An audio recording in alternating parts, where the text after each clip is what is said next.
Thank you very much, Mr. President, and I have the honor to deliver this statement on behalf of the A3 members of the Security Council, namely Kenya, Gabon, and my own country, Ghana. We welcome the report of the Secretary General and thank SRSG El Gassim I for his comprehensive briefing and insightful perspectives on the situation in Mali. SRSG, we commend you for your continuous engagement with the regional actors as well as the Malian authorities, and appreciate your efforts in resolving the challenges in Mali. We also welcome the participation in this meeting of Boare Bintou Fune Samake, who spoke on behalf of the Women in Law and Development in Africa, WODAF, in Mali, and commend her for her unique perspectives.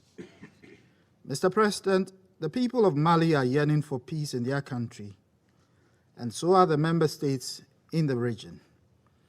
A swift return to constitutional order is what we believe will give the elected government the legitimacy to lead the process of the comprehensive implementation of the peace accord. The A3 acknowledges the efforts of the international community in addressing the situation in Mali, and particularly note the Secretary General's engagement with the transitional authorities and regional actors to adopt a consensual approach to dealing with the peace and security challenges in Mali, as well as the reform set out by the Assise Nationale de la Refondation. We also acknowledge the critical role being played by MINUSMA in Mali. We pay tribute to the MINUSMA personnel who have lost their lives recently in the line of duty, and stand with the gallant personnel who continue to risk their lives for the cause of peace and stability in Mali. We welcome the mediation role of MINUSMA and the use of its good offices in supporting the Malian peace process, including the provision of training, technical, and humanitarian assistance. We look forward to the renewal of the MINUSMA's mandate in June, with elements that will enhance its logistical capabilities and effectiveness in dealing with the challenges in Mali. Mr. President, despite ongoing efforts, the A3 continues to remain concerned about the complex and dire political, security, and humanitarian situation in Mali. We therefore wish to highlight the following 4 issues of concern. First, on the political front, we remain concerned by the slow progress of the implementation of the peace accord and the absence of a finalized timetable for the return to constitutional rule. We believe that the most sustainable way of addressing the situation in Mali is for the transitional authorities to adhere to the ECOWAS Protocol on Democracy and Good Governance, and by agreeing to a credible timetable for a swift return to constitutional order. We welcome the decision taken by the Authority of Heads of State and Government of ECOWAS at its extraordinary summit held in Accra, Ghana on Friday, 25th March 2022, urging the transitional authorities to adhere to the additional transitional period of 12 to 16 months, and note the ongoing discussions between the transitional authorities and the ECOWAS mediator to finalize the chronogram.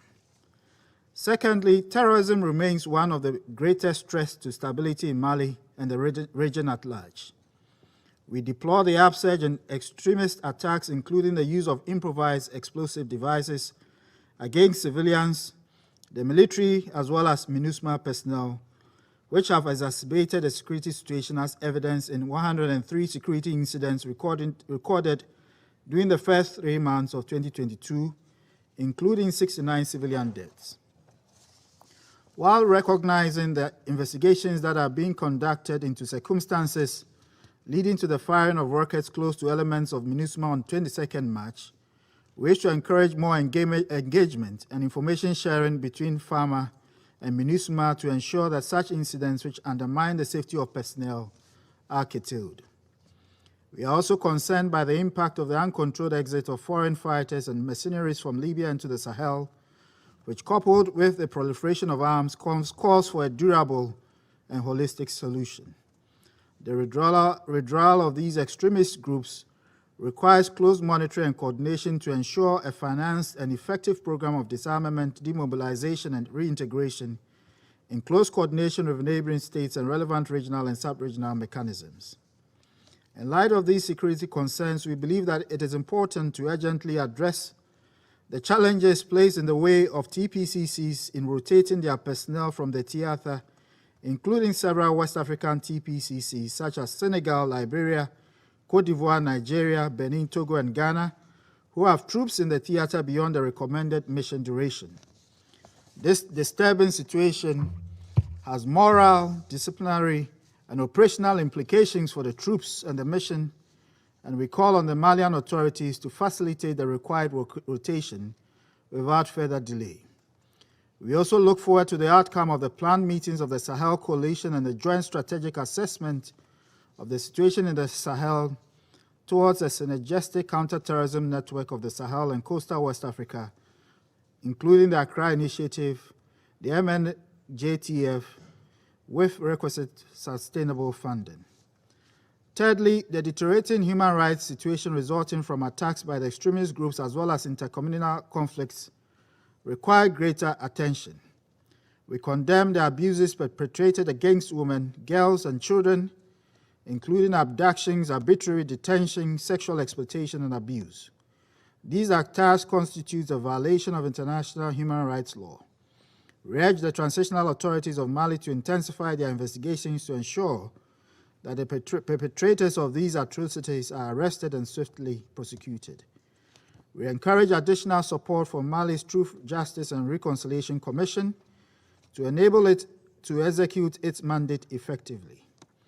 We express concern over the deteriorating humanitarian situation characterized by forced displacements and the increase in the number of people who need humanitarian assistance. The A3 therefore endorses the Secretary General's calls for donors to respond more generously to the humanitarian appeal for Mali. The exacerbating impact of climate change and the COVID-19 pandemic on the humanitarian situation also require careful attention. Fourthly, we welcome measures aimed at addressing the developmental challenges in Mali. In this regard, we commend the Peace Building Commission for its intervention in Mali and believe that its role remains critical in addressing the underlying challenges in that country. We welcome the investment of $8.4 million United States dollars from the Peace Building Fund into initiatives targeting the youth, women, agricultural self-employment, and electoral violence reduction, and we encourage more of such efforts, including an increase in the contribution to the fund to enable it to achieve its mandate.